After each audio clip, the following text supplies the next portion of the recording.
السلام علیکم ناظرین، والدین کے 14 حقوق ہیں۔ زندگی میں 7 حقوق ہیں، انتقال کے بعد 7 حقوق ہیں۔ زندگی میں 7 حقوق ہیں۔ نمبر 1، دل و جان سے ان کی عزت و احترام کرنا اگرچہ وہ کافر ہوں۔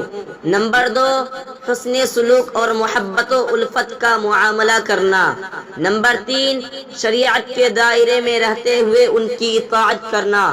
نمبر 4، ان کے احسانات اور کاوشوں کی قدردانی کرنا۔ نمبر 5، ان کی حاجات و ضروریات پوری کر کے انہیں راحت پہنچانا۔ نمبر 6، ان کی شادابی اور لمبی عمر کے لیے دعا کرنا۔ نمبر 7، کثرت سے ان کی زیارت کرنا۔ والدین کے انتقال کے بعد 7 حقوق ہیں۔ نمبر 1، ان کے لیے دعائے مغفرت کرنا۔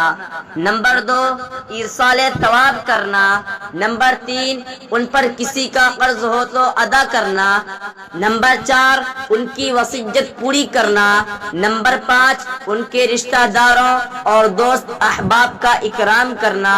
نمبر 6، ان کے اعزاء اقارب اور دوستوں کی معاونیت کرنا۔ نمبر 7، وقتاً فوقتاً ان کی قبر کی زیارت